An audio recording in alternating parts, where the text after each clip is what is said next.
Bonjour les amis, alors on continue, mais aujourd'hui c'est avec une petite marche arrière, car nous sommes un dimanche et que le dimanche nous choisissons assez souvent de revenir en arrière quand on parle de Jean.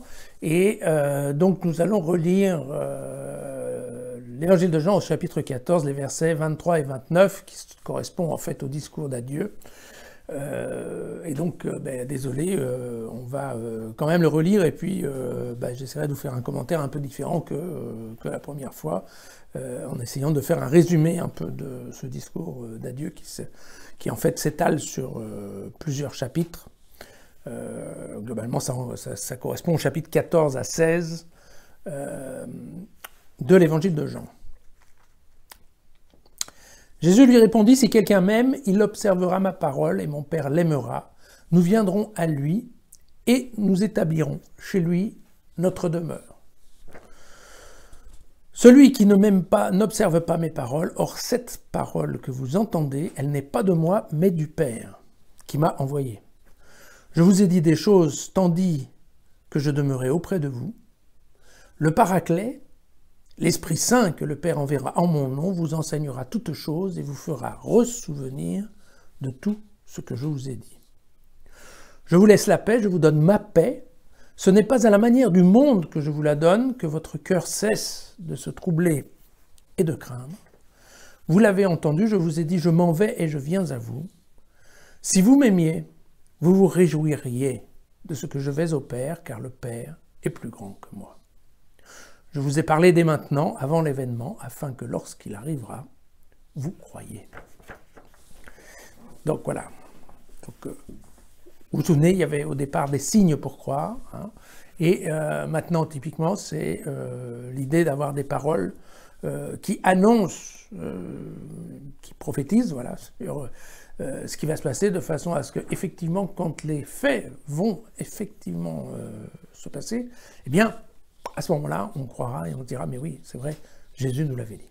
D'accord ? C'est le message, en tout cas, c'est la façon dont nous présente Jean ce passage. Alors, ce que je vous propose, en effet, c'est qu'on revoie les principales informations, les principaux messages que nous passe Jean, ou Jésus, dans ce discours d'adieu. Donc j'en vois plusieurs. Le premier, c'est que Jean nous invite au calme, à ne pas être troublé par le monde, et à ne pas être troublé par son départ. Ça correspond un peu à ce verset que votre cœur cesse de se troubler et de craindre. Hein.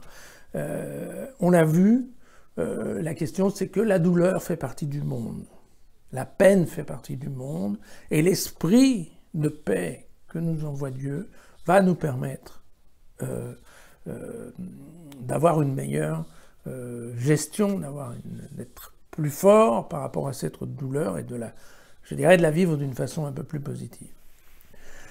Mais également, Jésus, et on le verra dans d'autres versets plus tard, nous dit aussi de ne pas, enfin nous dit pas à nous, mais à ses disciples, de ne pas craindre et de ne pas avoir peur de son absence.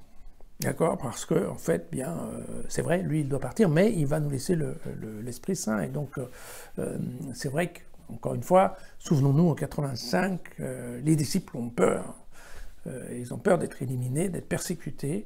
Et pour eux, l'absence de Jésus, elle n'est pas facile à vivre. D'accord ? Bon. Le deuxième point que Jésus nous a dit, c'est qu'il partait auprès de son Père nous préparer une place dans sa demeure, une demeure très large, très ouverte à différentes options. Mais donc il y a une raison à ce départ, et c'est un départ qui est à notre avantage lui aussi, puisque typiquement, voilà, Jésus va nous préparer une place. Donc il est implicite que ensuite, nous, les disciples, nous allons effectivement retrouver Jésus dans la demeure du Père. Alors à Thomas qui lui demande « Où vas-tu » Je ne sais pas si vous vous souvenez, comment pourrais-je savoir comment y aller, ou je ne sais même pas où tu vas. Il répond, vous savez, Jésus répond, je suis le chemin, la vérité et la vie, et on a l'impression, à ce moment-là, le message que nous passe Jean, c'est de dire, oui, le chemin, c'est plus important, en fait, que l'endroit où on va. L'endroit où on va, en fait, ce qu'on va, c'est rencontrer une personne qui a rencontré Dieu, rencontrer le Père. Ça, c'est important. Où il est, ça n'a aucune importance. Par contre, le chemin pour y aller, ça oui, c'est important, et c'est le chemin, c'est ce que je vous dis, et c'est ce qu'il convient de suivre. Vous voyez, c'est une information qui est un peu importante. Peu importe où on va, l'important c'est le chemin pour y aller. Alors à Philippe qui demandait de voir le Père, montre-nous le Père, et nous croyons. Eh bien, Jésus répond, mais c'est facile, celui qui m'a vu a vu mon Père. Et là, vous vous souvenez, c'est toute cette discussion sur la partie visible de Dieu. Bien. Et donc, cette notion que Dieu le Père n'a pas d'image et que donc les seules images qu'on pourrait avoir du Père, c'est en fait l'image du Fils. C'est pour ça que qui a vu le Fils a vu le Père. Et à Jude, le troisième apôtre, enfin, qui demandera pourquoi Dieu devrait se manifester à nous les disciples et non pas au monde entier, parce que dans son idée, le Dieu c'est un Dieu qui éclaire le monde, et non pas seulement ceux qui croient en lui, eh bien, Jésus répond que non, il y a des disciples, il y a les autres, et que ce n'est que dans les gens qui croient en lui que, effectivement, lui et son Père mettront leur demeure. Vous vous souvenez de cette histoire d'intériorité de la foi et de Dieu. Voilà. Ensuite, Jésus tentera de nous expliquer de nombreuses fois, parce que ça c'est typique de l'évangile de Jean, c'est cette histoire qu'il y a lui et il y a le Père et c'est pas la même chose, d'accord?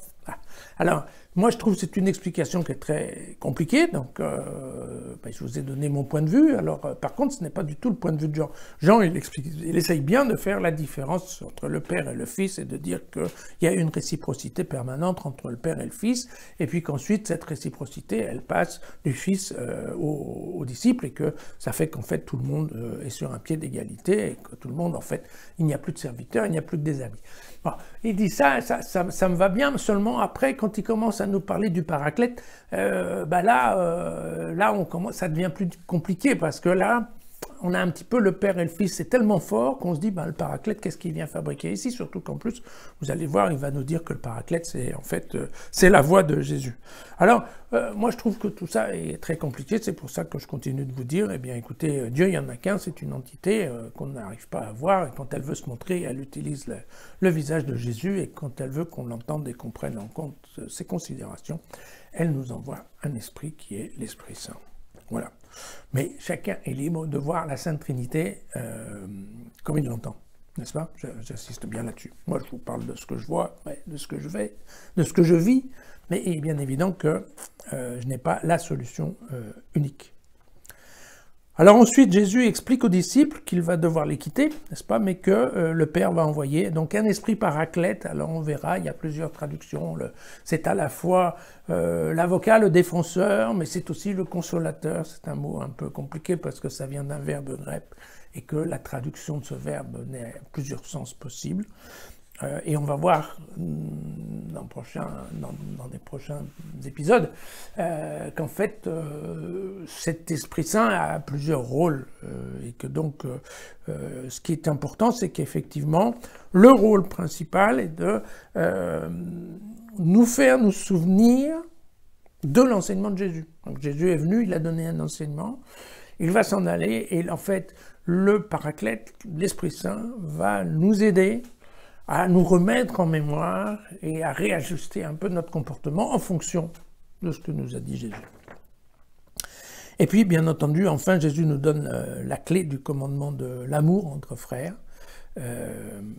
pour affronter le confrélie, pour affronter la douleur et pour affronter les difficultés de ce monde.